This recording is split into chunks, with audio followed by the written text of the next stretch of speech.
কোরআন শুনলে কি লাভ? কান লাগান।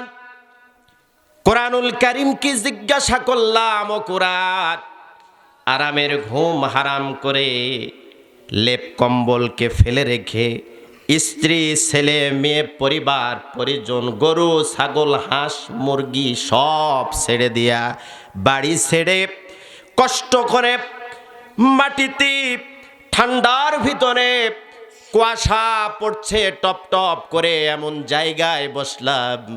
ও কোরআন, তোমাকে শুনবো কিন্তু আমাদের লাভ কি? এমন প্রশ্ন কোরআনের কাছে আছে না নাই? আছে।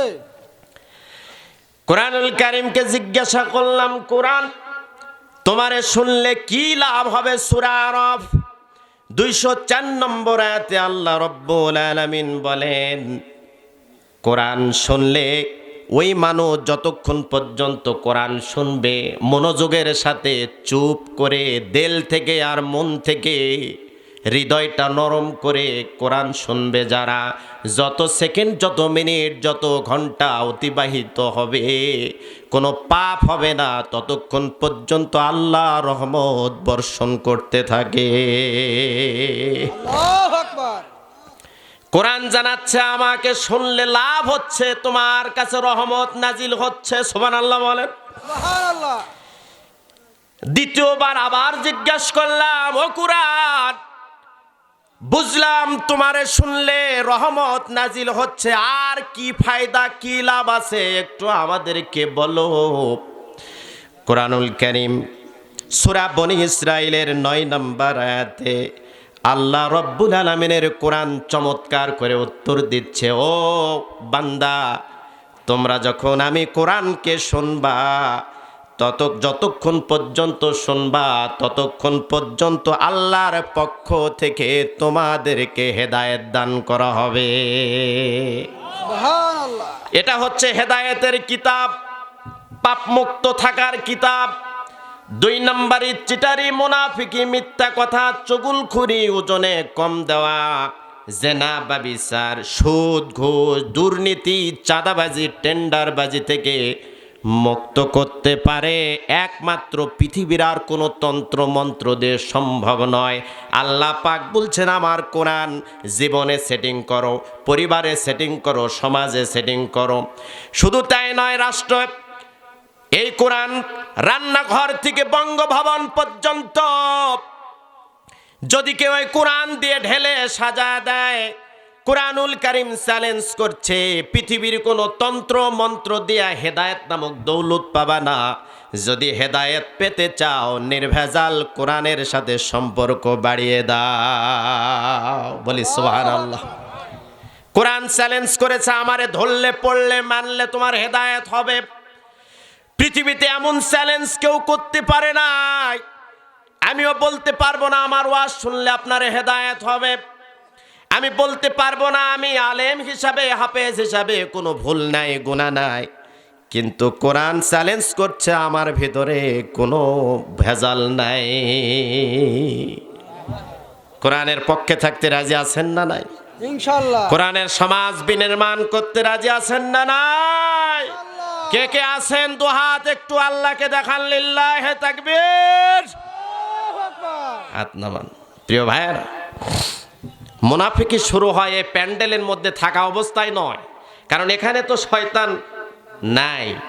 এই যে তাকবীরের ধ্বনি এক একটা বমের মতো তাকে আঘাত করতেছে, কিন্তু এই প্যান্ডেলের বাইরে যখন আমরা যাই তখন শুরু হয়ে যায় মুনাফিকি, ঠিক কিনা?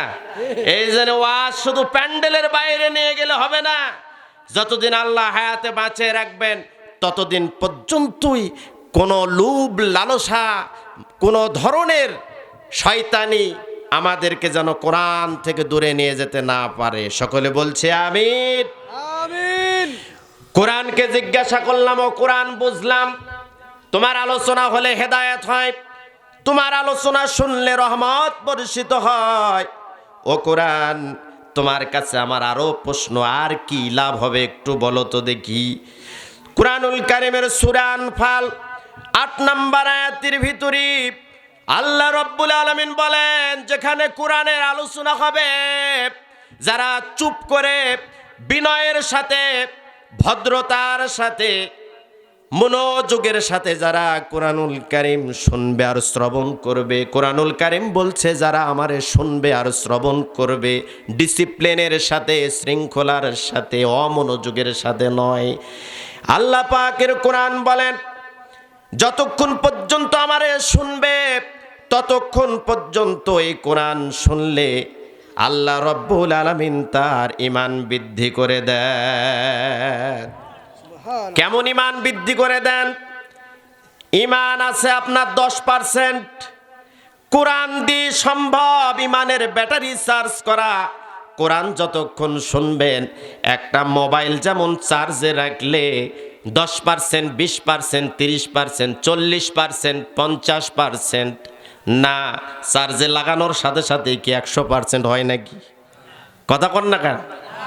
কারো মোবাইলে এরকম হতেও পারে যারা কথা বলতেছেন না, চার্জে লাগানোর সাথে সাথে 10%, কিছুক্ষণ পরে মোবাইলের কাছে যায় যদি আপনি আয়াতুল কুরসি পড়ে ফোন দেন, ও মোবাইল দ্রুত যাইতে হবে, দাওয়াত আছে 2টার সময়, মোবাইলে তো চার্জ নাই।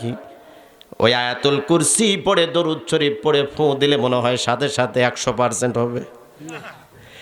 কোনো ফোঁয়ে কাজ হবে না। এই জন্যে দুনিয়াতে 2 ধরনের শয়তান আছে। আওয়াজ দিয়ে বলেন কয় ধরনের? 2 ধরনের। প্যান্ডেলের ভিতরে কিন্তু কিছু শয়তান ঢোকে নাই। মিনাল জিন্নাতি ওয়ান নাস, জিন শয়তান আর মানুষ শয়তান। মানুষ শয়তানগুলো মানুষের ওয়াসওয়াসা দেয়। এই শয়তানগুলোর সাথে যদি আপনি সম্পর্ক বাড়ান, আস্তে আস্তে করে আপনার ভালো ঈমানটা ঘুণে ধরে যাবে, নষ্ট হয়ে যাবে।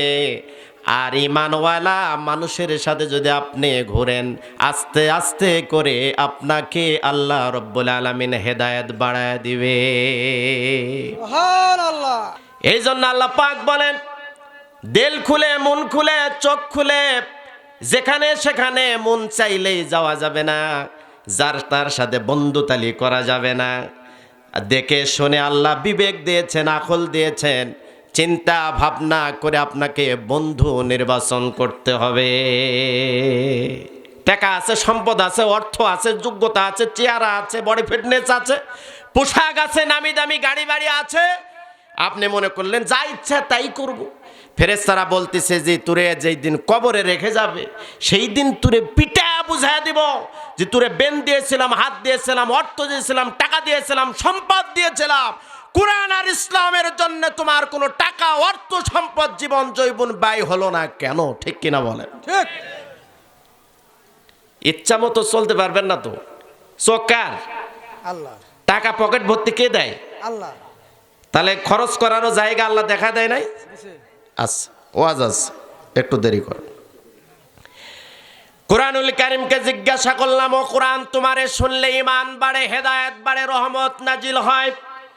কোরআনকে আমি একের পর এক কিয়ামত পর্যন্ত যদি হায়াত পাই, কিয়ামত পর্যন্ত যদি আমি কোরআনকে জিজ্ঞাসা করি, এইভাবে একটা একটা করে কোরআন আমারে রিপ্লে শোনাবে। সুবহানাল্লাহ বলেন। কোরআনুল কারীমকে আবার জিজ্ঞাসা করলাম, ও কোরআন তোমারে শুনলে কি লাভ? আমি তো নিন ঘুম হারাম করে তোমার সামনে বসে আছি, কি লাভ আরো বলে দাও।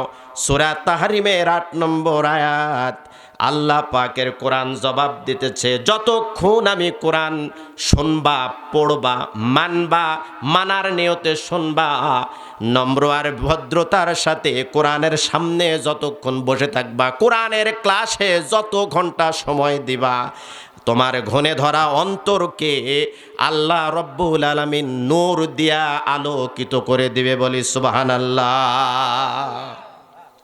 যার কলিজায় নূর নাই, কোরআন ভালো লাগে না, যার কলিজা পচে গেছে, গান শুনে, পাপ করে, অন্যায় করে, জুলুম করে, অত্যাচার করে, যারা নিজের কলিজাটা পচা ফেলছে, নষ্ট করে ফেলেছে, তাদের সামনে কোরআন বললে কোরআন ভালো লাগবে না। কথা কার? আল্লাহ। আর যাদের ঈমান আছে যাররা পরিমাণ, ওখানে শুধু একটা গ্যাস লাইট দিয়ে আগুন ধরায় দিলেই দাবানলের মতো জ্বলে উঠবি। এই প্যান্ডেলের ভিতরে যারা বসে আছেন, মাইকের আওয়াজ যতদূর পর্যন্ত যাচ্ছে, যাদের কলিজায় যাররা পরিমাণ ঈমান আছে, নূর আছে, আজকের এই কথা শোনার সাথে সাথে মেসলাইটের মতো, গ্যাস লাইটের মতো এই কোরআনের আয়াতগুলা যখন কলিজায় আঘাত করছে, তার ওই ঈমানটা আর 10% নাই, দাবানলের মতো 100% জ্বলে উঠতেছে। আল্লাহু আকবার। কোরআনুল কারীমকে আমি আবার জিজ্ঞাসা করতেছি, ও কোরআন তোমারে শুনলে কি লাভ হবে? কোরআনকে উত্তর দিতে পারবে? পারবে। পারবে? পারবে? আমাকে আপনাকে 2টা প্রশ্ন করলে 3 নাম্বার প্রশ্নের সময় কিন্তু আর তবিল থাকে না, ঠিক কিনা বলেন? কিন্তু কোরআনকে কিয়ামত পর্যন্ত জিজ্ঞাসা করব, এ কোরআনের পুঁজি কখনো হারাবে না। কোরআন আবার জবাব দিতেছেন সূরা আরাফ 204 নম্বর আয়াত। কোরআনুল কারীম বলছে, শোনো শোনো, এই যে পাবনার এই তাফসিরুল কোরআন মাহফিলে যারা বসে আছেন, এই আজকের এই তাফসির মাহফিলে যারা বসে আছেন, কোরআন উত্তর দিতেছে, তোমরা কিন্তু অহেতুক বসে নাই, তোমরা লাভের মধ্যে আছো। কোরআনকে জিজ্ঞাসা করলাম, কোরআন বলো দেখি আর কি লাভ? সূরা আরাফের 204 নম্বর আয়াতে আল্লাহ পাকের কোরআন বলছেন, আমারে যারা শুনতেছে আল্লাহ রব্বুল আলামিন তাদেরকে, তাই এই যতক্ষণ শুনবে, কারেন্টের মিটারের মতো, বিদ্যুতের মিটারের মতো, নদীর স্রোতের মতো আসমান থেকে বৃষ্টির ন্যায় সওয়াব তাদের আমল নামায় উঠতে থাকে। কোরআনকে আবার জিজ্ঞাসা করলাম, ও কোরআন তুমি আর কি আমাদের লাভ দিবে বলো? কোরআনুল কারীম বলছে, নষ্ট হওয়া মানুষ, ঘনে ধরা মানুষ, পথহারা মানুষ, দিশাহারা মানুষ, নিজের উপর জুলুম করা মানুষ, অন্যায় করা মানুষ, পাপী মানুষ যখন আমারে হাতে নিয়া চুমু দিয়া বুকে ধরে যখন বলবে, কোরআন ভুল করেছি, অপরাধ করেছি, আজকে থেকে তোরে বন্ধু বানালাম। কোরআনকে যদি কেউ বন্ধু বানায়, কিয়ামতের ময়দানে কোরআন বলছে, আমি তারে ছাড়া জান্নাতে যাব না। কোরআন কিয়ামতের ময়দানে কিন্তু কথা বলবে, বলবে আমারে সকালে তেলাওয়াত করছে, রাতে তেলাওয়াত করছে, হাজারো ব্যস্ততার মধ্য দিয়ে আল্লাহ আমি কোরআন রে সে ভুলে নাই, আমি তারে ছাড়া জান্নাতে যাব।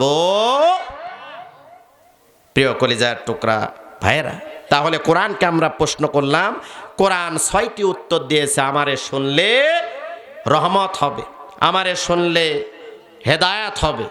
শেষ প্রশ্ন কোরআনের কাছে আমাদের মনে হয় বিরক্ত হচ্ছেন? হ্যাঁ, কোরআনের কাছে আমরা প্রশ্ন করলাম, কোরআন আর কি লাভ? কোরআন বলছেন, কোরআন যারা শোনে, আল্লাহ পাক ফেরেশতাদেরকে ডাক দেনিয়া ওই ফেরেশতাদের সামনে তখন এই বান্দাদের বিভিন্ন বিষয় প্রশংসা করেন। সুবহানাল্লাহ বলেন। বিভিন্ন বিষয় কি করেন? প্রশংসা করেন, যে দেখো আমার এই বান্দাগুলো আরামের ঘুম হারাম করে তারা কোরআন শুনতেছে, কত নম্র ভদ্র একনিষ্ঠ বান্দা। সুবহানাল্লাহ বলি।